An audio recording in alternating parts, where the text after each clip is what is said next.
তরমুজের জমি দেখে আমরা তো অবাক, আসলে জমি চিনতে পারছিলাম না, তাই নানার জন্য একটু অপেক্ষা করে থাকি। আর নানা এসেই প্রথমে আমার পরীক্ষা ফেলে দেয়, তা বন্ধুদের সামনে। আমিও ছেড়ে দেওয়ার বান্দা না। আপনি ভালো তো তুলে দিবেন, দাদা মাথা কাটবেন ধন আপনি।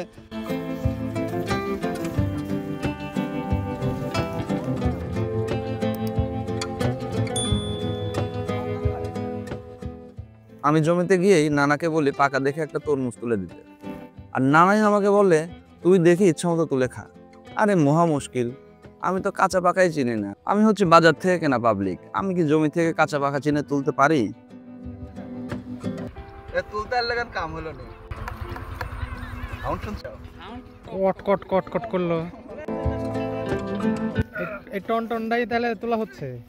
আমি কয়েকটা দেখে শুনে শব্দ বাজিয়ে একটা তরমুজ তুলে ফেললাম। তাহলে কি এটা কি পাকা হবে নি? দেখে সাববেরেরই আজকে পরীক্ষা হয়। মনে মনে ফিল হচ্ছিল ইয়া মাবুদ মান রাইকো। আরে একবারে হালকা কেটে লাল দেখে একটু স্বস্তি পেলাম। কি রে নাকি মধু? কি মোটামুটি ভালো বানাইছে, মোটামুটি মধু, মোটামুটি মধু। বসাও।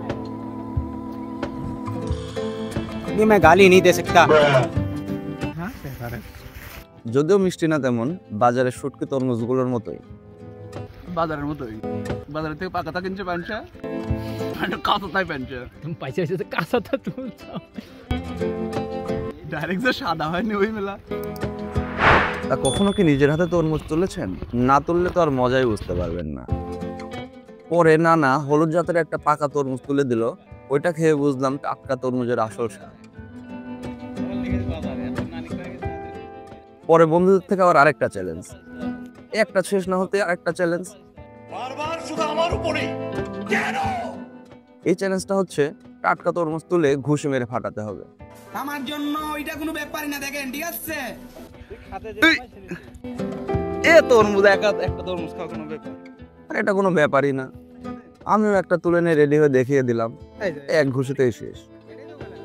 খাবে না খালি এটা সেই পাকা, কোনো ব্যাপারই না।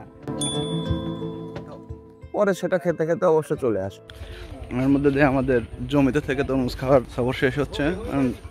আমাদের তিনজনেরই পেট একদম ভর্তি। 2-3টা টেস্ট করা হয়েছে, যেরকম বাড়াইছে ওই রকমই। এই যে একটা হলুদটা খেতে খেতে জমির আইল দিয়ে চলে যাচ্ছি রাস্তার দিকে। দেখে এখন যাবো হচ্ছে হাই রোডের পাশে যে তরমুজ বাঙ্গির হাট বসে, সেখানে।